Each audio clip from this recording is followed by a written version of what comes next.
여러분 안녕하십니까? 채널K 뉴스입니다. 뉴욕 한인회 역대 회장단 협의회가 뉴욕 한인회 60만 달러 은행 융자 관련 이사회 결의를 조정했습니다. 역대 회장단은 대출 금액을 축소하고 동포사회 성금 모금을 적극 추진하기로 했습니다. 보도에 정세진 기자입니다. 역대 회장단 협의회가 지난달 30일 뉴욕 한인회 이사회가 결의한 회관 담보대출의 규모를 축소하기로 했습니다. 지난 주말 역대 회장단 협의회는 긴급 모임을 갖고 뉴욕 한인회가 요청한 60만 달러 은행 대출권을 30만 달러 규모로 축소시키기로 했습니다. 유효성 논란을 빚고 있는 99년 장기 리스 계약으로 인해 60만 달러의 추가 대출은 사실상 불가능하다는 판단입니다. 지금 60만 불은 힘들 것 같습니다. 왜냐하면 그 99년 리스 때문에 지금 쉽지 않은 상황입니다. 지금 이제 30만 불을 어제 그저께 얘기가 된 거기 때문에 이제 30만 불로 다시 재조정해서 은행들에게 부탁을 해야죠. 역대 회장단은 한인사회 성금 모금을 위해 회관 살리기 위원회를 구성하고 회장의 변종덕 전 뉴욕 한인회장을 선임하고 본격적인 활동에 들어갔습니다. 먼저 김기철, 하용하 전 회장이 각각 5천 달러를 기부하기로 했고 김민선 회장도 1만 달러를 약속했습니다. 회관 살리기 위원회는 내일 오후에 공식 발족을 알리는 회견을 열 계획입니다. 그리고 지금 5월 11일까지 우리가 이 성금이 자금이 마련되지 않았을 경우에는 우리 한인회관을 남의 손에 넘겨주는 그런 불상사가 생기기 때문에 우리 동포 여러분들께서 저와 함께 같은 마음으로 우리 한인회관 살리기에 동참을 해주신다면 이 어려운 난관을 우리가 반드시 극복해 나갈 수 있으리라 생각합니다. 뉴욕 한인회는 지난 3월 14일부터 진행한 인수인계 작업을 오늘 공식 종료한다고 밝혔습니다. 다만 인수 과정에서 드러난 민승기 전 회장이 개인적으로 사용한 것으로 보이는 35만 달러에 대한 의혹과 법적인 대응을 위해 김도영 총무이사를 위원장으로 하는 특별진상조사위원회를 발족해 계속 대응해 나가기로 했습니다. 채널K 뉴스 정세진입니다. 뉴욕 경찰관에 대한 뇌물 의혹 수사가 뉴욕 시장에게까지 불똥이 튀면서 수사가 확대되고 있습니다. 드블라지오 시장의 후원금 모금 과정에서 어떠한 특혜가 있었는지 여부에 수사가 집중되고 있습니다. 뉴욕타임즈는 9일 검찰과 FBI가 현재 진행 중인 뉴욕 경찰관의 뇌물 수뢰 의혹 수사를 드블라지오 시장의 후원금 수사로 확대하고 있다고 보도했습니다. 경찰관 뇌물 수뢰 의혹 수사의 핵심으로 등장하는 뉴욕 부동산업자 2명이 드블라지오 시장의 후원금과 밀접한 관련이 있다는 주장입니다. 이들 가운데 한 명은 드블라지오 시장 진영의 비영리 단체인 하나의 뉴욕을 위한 캠페인의 후원 행사를 자신의 집에서 직접 개최했던 것으로 조사됐습니다. 또 다른 한 명은 2013년 뉴욕 시장에 도전한 드블라지오가 4만 달러 이상의 후원금을 모금하는 것을 도왔고 그의 아내는 법정 기부 한도 최고액인 4,950달러를 직접 기부한 것으로 나타났습니다. 두 사람 모두 이듬해 드블라지오 시장의 취임준비위원회에 이름을 올렸습니다. 검찰은 후원금을 대가로 드블라지오 시정부가 이들에게 특혜를 제공했는지 여부에 수사력을 모으고 있습니다. 이번 수사는 당초 일본 뉴욕시경의 부패 추문에서 비롯됐습니다. 지금까지 고위 간부를 포함해 20명의 전 현직 NYPD 경찰관이 조사를 받은 것으로 확인됐습니다. 운전 중 난폭 불량 운전자들 때문에 깜짝 놀라신 일 있으시죠? 놀라는 데서 끝나면 다행이지만 자칫 사고로 이어지기도 하는데요. 상습 불량 운전자들의 도로 위 추방이 법으로 추진됩니다.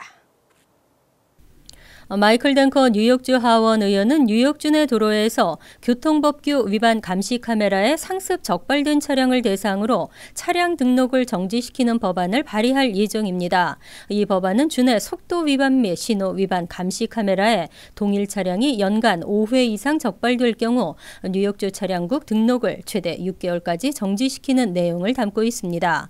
현행 교통법규에는 감시 카메라 1회 적발 때마다 $50의 벌금을 운전자 전체에 상관없이 차량 등록자에게 부과하도록 되어 있습니다. 적발 횟수에는 아무런 규제가 없고 벌점도 부과되지 않습니다. 랭커 의원은 보행자의 안전성을 한층 높이기 위해서 반드시 필요한 법안이라며 감시 카메라에 대한 단속 및 처벌을 강화하고 도로 안정성을 높일 수 있을 것이라고 강조했습니다. 한편 조세 페랄타 주 상원 의원은 주내 초등고등학교 주변 도로에 설치되어 있는 속도 위반 감시 카메라, 일명 스쿨존 카메라 작동을 하루 종일 허용하는 법안을 상정할 계획입니다. 두 법안은 이번 회기가 끝나기 전인 오는 6월쯤 주의회 표결에 붙여질 것으로 전망됩니다. 뉴저지 한인 밀집 지역 학군의 교육 예산이 대부분 증가한 것으로 나타났습니다. 교육 예산이 가장 많이 증가한 티넥을 비롯해 펠팍, 포트리 학군도 학생 1인당 교육 예산이 증가했습니다. 뉴저지주 교육국이 7일 발표한 2014에서 15학년도 학군별 학생 1인당 배정된 교육 예산에 따르면 뉴저지 한인 밀집 지역 학군의 교육 예산이 대부분 증가한 것으로 나타났습니다. 레오니아와 잉그루드 클립스 등을 제외하고 버겐 카운티 내 한인 밀집 지역 학군의 학생 교육 예산은 뉴저지주 평균 이상으로 늘었습니다. 이 기간 주 전체 학생 1인당 교육 예산은 평균 19,652달러로 전년도보다 2.2% 증가했습니다.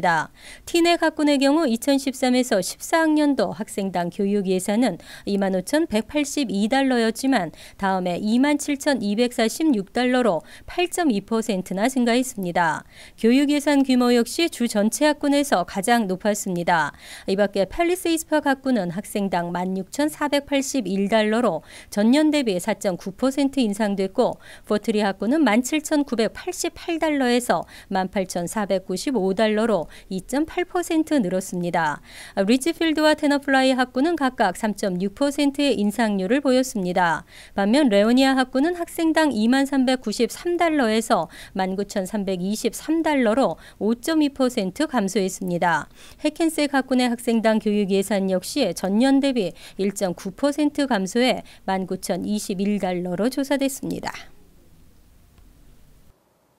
우표값이 어제부터 2센트 내려간 47센트가 됐습니다. 우편 요금 인상 2년 유효 기간이 만료됐고 연장 승인이 나지 않으면서 일반 우표와 국제 우편, 엽서 가격이 모두 인하됐습니다.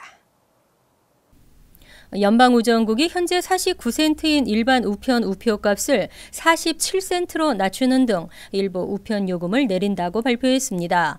일반 우편 경우 무게가 1온스 추가될 때마다 부과되는 추가 요금도 현행 22센트에서 21센트로 낮춰집니다. 또 레터 사이즈의 국제 우편 요금도 현재 1달러 20센트에서 1달러 15센트로 인하되고 우편 엽서도 35센트에서 34센트로 조정됩니다. 이번 우편 요금 인하는 연방우편규제위원회의 승인을 받아 2014년 1월부터 시행해온 우편요금 인상안의 2년 유효 기간이 만료됐기 때문입니다. 연방우편규제위원회는 당시 만성적인 적자에 시달리는 우정국의 재정 부담을 줄여주기 위해 한시적인 인상 조치를 승인한 바 있습니다.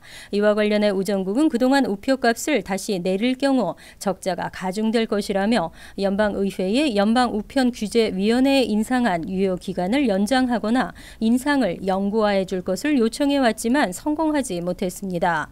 우정국은 이번 우편요금 인하로 앞으로 연간 20억 달러 이상 수입이 줄어들 것이라고 우려하고 있습니다. 2,500만 달러에 달하는 세금 환급금의 지급이 중단됐습니다. 부양가족 수를 늘리거나 소득을 축소해 보고하는 등의 허위 신고 혐의로 조사에 들어갔습니다. 토머스 디너폴리 주 감사원장은 올 소득세 신고 기간 동안 소득세 신고 450만 건을 처리해 42억 달러의 환급금을 지급했다고 밝혔습니다. 이 가운데 2,500만 달러는 허위 신고 혐의를 받아 지급을 중단하고 조사에 착수했다고 발표했습니다. 15만 2천 건에 해당하는 1억 3,400만 달러의 환급금은 현재 처리 중으로 조만간 지급될 예정이고 지금까지 평균 환급 금액은 840달러로 나타났습니다. 한편 주 감사 감사원장은 감사에 적발된 부당소득세 환급 신청 가운데 가장 흔한 수법은 허위로 부양가족 수를 늘리거나 소득을 줄여 보고한 것이라고 밝혔습니다. 또 회계사 등 소득세 신고 대행업자가 허위로 서류를 꾸미고 부당하게 환급을 받으려다 적발된 금액도 350만 달러에 달했습니다. 이 밖에도 의심스러운 사회보장번호를 사용했거나 의도적으로 소득 공제액을 부풀린 경우도 다수 있었던 것으로 드러났습니다. 지난 9일 와이오밍주에서 치러진 민주당 경선에서 버니 샌더스가 압승을 거뒀고 공화당의 콜로라도주 경선에서는 테드 크루즈가 승리했습니다. 샌더스와 크루즈는 이 승리의 여세를 몰아 뉴욕 경선에 총력을 기울이고 있습니다. 버니 샌더스는 지난 9일 와이오밍주에서 열린 민주당 경선에서 55.7%의 득표로 44.3%의 클린턴을 10%포인트가 넘는 격차로 눌렀습니다. 이로써 샌더스는 위스콘신주에 이어 7개 주 연속으로 승리를 거두며 뉴욕 경선을 앞두고 상승세를 몰아갈 수 있는 발판을 마련했습니다. 와이오밍주는 백인 유권자의 비중이 90%를 넘는 서부 농촌 지역으로 애초부터 샌더스에게 유리한 구도였던 것으로 평가돼 왔습니다. 하지만 대의원 숫자 확보 경쟁에는 큰 의미가 없어 보입니다. 이번 경선에서는 득표 비율에 따라 샌더스와 클린턴 모두 7명씩을 확보했습니다. 지역별 경선 결과에 관계없이 임의로 지지 후보를 정할 수 있는 슈퍼 대의원 4명은 이미 클린턴 지지를 선언한 상태입니다. 한편 이날 콜로라도주에서 치러진 공화당 경선에서는 투표 과정에서 일부 혼선이 발생했지만 테드 크루즈가 승리했습니다. 지난 5일 위스콘신주에서 트럼프를 상대로 대승을 거두었던 크루즈는 다시 승리를 거머쥐면서 뉴욕 경선을 향해 상승세를 살려나갈 수 있을 것으로 전망됩니다. 이제 관심은 오는 19일 뉴욕주 결전에 모아지고 있습니다. 뉴욕은 샌더스가 태어나 18세까지 자란 고향이고 힐러리에게도 정치적 고향입니다. 하지만 뉴욕에서는 트럼프와 힐러리가 강세를 보이고 있습니다. 팍스뉴스는 지난 4일에서 7일까지 민주당과 공화당 성향 유권자 각각 801명과 602명을 상대로 전화 여론조사를 실시했습니다. 그 결과 양당 모두 힐러리와 트럼프 후보가 두 자릿수의 격차로 2위 주자를 따돌렸습니다. 뉴욕주에서는 민주당과 공화당 각각 291명과 95명의 대의원이 걸렸습니다. 공화당은 부분 승자 독식제로 치러져 사실상 승자가 대부분의 대의원을 가져갑니다. 여론조사에 따르면 민주당은 클린턴 전 장관이 53%의 지지율로 37%에 그친 버니 샌더스 상원 의원을 크게 앞섰습니다. 공화당에서는 트럼프가 54%의 지지율로 압도적 선두를 달렸고 존 케이식 오하이오주 주지사가 22%로 2위를 차지했습니다. 트럼프를 위협하고 있는 2위 주자인 테드 크루즈 상원 의원은 15%로 3위에 머물렀습니다. 한편 폭스뉴스는 트럼프가 남녀, 소득, 교육 수준을 불문하고 모든 영역에서 다른 주자들을 압도하는 것으로 나타났다고 보도했습니다.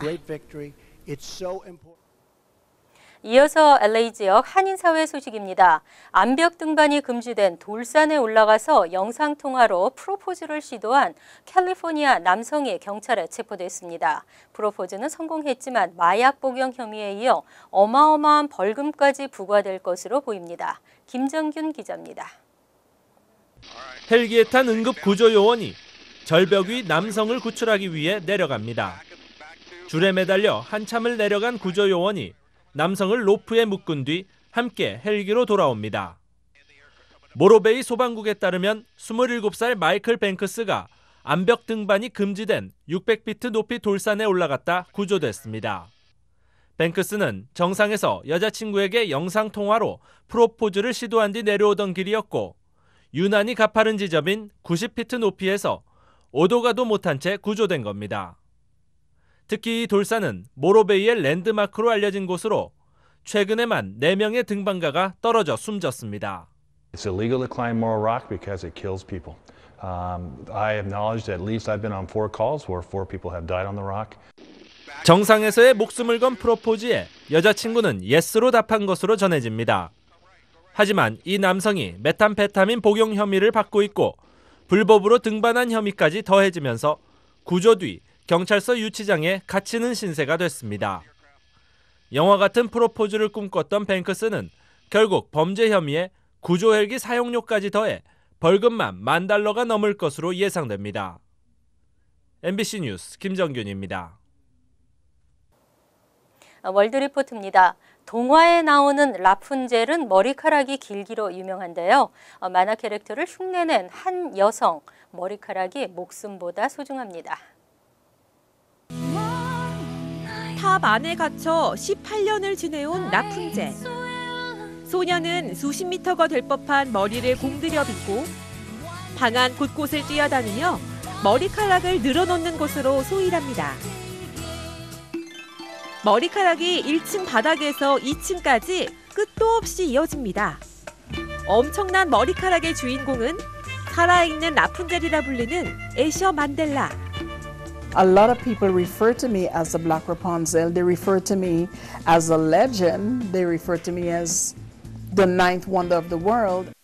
머리카락이 28m나 되다 보니 외출할 때는 머리카락을 말아서 포대기에 넣고 다녀야 합니다. 머리는 일주일에 한 번 감는데 샴푸는 6통을 사용하고 말리는 데만 이틀이 걸립니다. 50세의 만델라 씨는 20대 때부터 영적인 깨달음을 얻으려 머리를 기르기 시작했는데 2009년에는 머리카락 길이 6.7m로 기네스 기록에 오르기도 했습니다. 지금의 남편도 긴 머리 덕에 만났습니다. I was researching about natural hair and especially dreadlocks. It was so amazing to see all this amount of hair. It was more than in my imagination. 하지만 18kg에 달하는 무거운 머리카락은 신체에 무리를 주고 있습니다. I've had doctors say to me that my neck has collapsed at the back and that I need to be careful. I can start having spasms and stuff in my spine and probably be paralyzed. 그래도 이미 자신의 일부가 된 머리카락이 너무 소중해 자를 수 없다는 애셔. 머리카락을 계속 기르기 위해 남편과 함께 운동도 시작했습니다. 살아있는 라푼젤이란 명성에 소중한 인연까지 찾아준 머리카락. 애셔는 자신의 머리카락이 건강과 행복도 계속 지켜줄 거라 굳게 믿고 있습니다. 간추린 소식입니다. 앞으로는 한국 국적을 포기하고 외국 국적을 취득해도 병역 기피 목적을 달성할 수 없을 전망입니다. 한국병무청은 최근 국적 변경 등을 통한 병역 회피자 제재 방안을 발주하고 이른바 불성실 국적 포기자에 대해 병역 의무와 상속, 증여세 등을 중과하는 방안을 검토 중인 것으로 확인됐습니다. 또 국적을 포기한 군 미필자가 국적을 재취득할 수 있는 나이를 현행 41세에서 상향 조정하는 방안도 포함됐습니다. 자신의 3개월 된 아기에게 우유병을 던져 심각한 뇌손상을 입힌 존 방 씨의 보석금 조정 심리 공판이 지난 8일 뉴저지 퍼세이 카운티 법원에서 열렸습니다.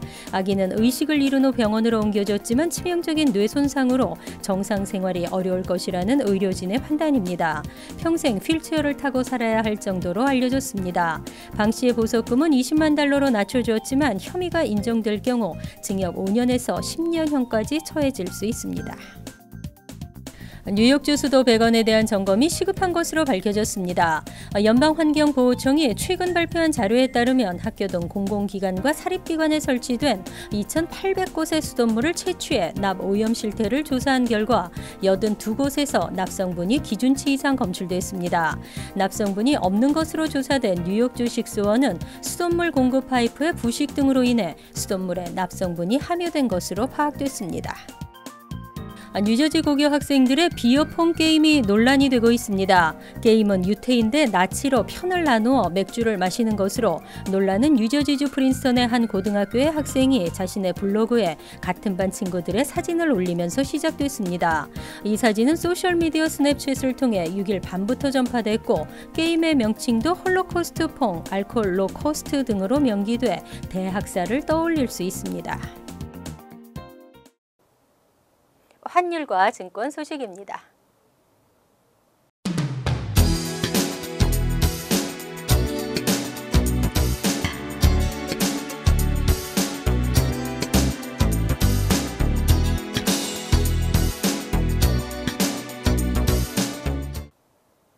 이어서 날씨입니다. 화요일은 흐리고 비가 내리겠지만 오후에는 그치겠습니다. 낮 최고 기온은 56도, 섭씨 13도, 밤 최저 기온은 39도, 섭씨 4도로 예상됩니다. 수요일은 대체로 맑겠습니다. 목요일은 포근하겠지만 간간히 흐린 지역도 있겠고 대체로 맑겠습니다. 금요일은 포근한 가운데 대체로 맑은 하늘이 이어지겠습니다.